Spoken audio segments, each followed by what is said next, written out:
قوة الفرحة جوه قلوب جمهور بورسعيد. انتوا عندكم دم، ده انتوا لعيبة ما بتحسوش، مفيش احساس ولا مشاعر بالجمهور. اهم حاجة عندكم الفلوس وخلاص.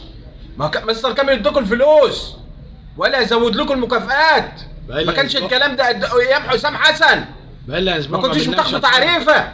الواحد هيتكلم يقول حسام، هو حسام عمل ايه؟ يا مستر كامل عامل يرجع تاني. ميمي عبد الرازق كبير على النادي المصري، كان شويه حماس وانتهوا خلاص. الماتش النهارده بيأكد ان هو ابيض ابيض يا ورد. كان باين من الماتش اللي فات مفيش مفيش خطه، حتى تغييراته فين اسلام عطيه ومش عارف ايه دي؟ ايه اللعيبه دي؟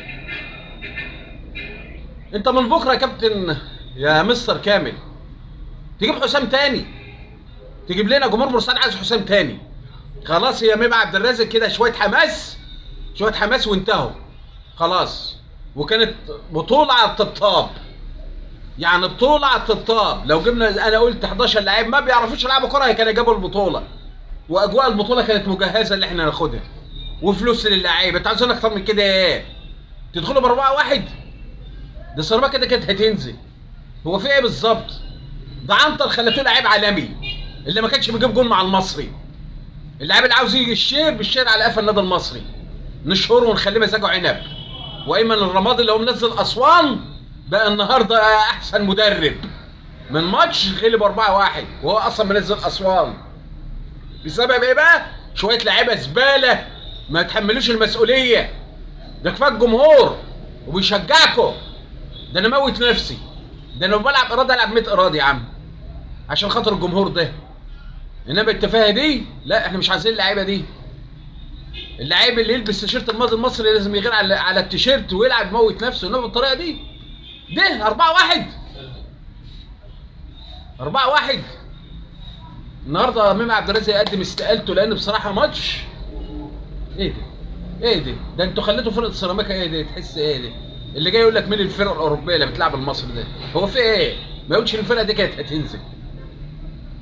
حسام حسن نرجع تاني، ودي فرصه عشان قدامنا مباراه الكاس. انما احنا مش هنضحك على بعض. حسام حسن مدرب عالمي ومدرب كويس، انما مع عبد الرازق يعني هي كانت ماشيه بالبركه بالطبطبه مش عارف ايه بالمداديه. لا الكره ما فيهاش كده. الكره حسام حسن اللي كان بيعمله مع اللعيبه ده كان مظبوط.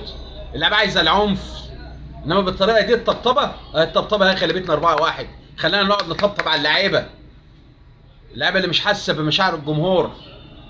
والله الواحد ما عارف يقول ايه. بس اخر حاجه بقول يا ريت يا مستر كامل عبد ترجع حسام حسن، الجمهور عايزه. انما بالطريقه دي صعب بصراحه. لا خطه ولا كوره ولا لعيبه ولا اي حاجه، وحرق جمهور بورسعيد. انا مش صعبان عليا والله الا جمهور بورسعيد اللي رجع زعلان. ايه ده؟ ليه بقى؟ عشان اللعيبه مش متحمل المسؤوليه، مش عارف ان في جمهور وراها بيشجعها. ده فرقه سيراميكا ما فيش جمهور خلاها تاخد بطوله. ده انتوا لعيبه ما عندكمش احساس ولا دم.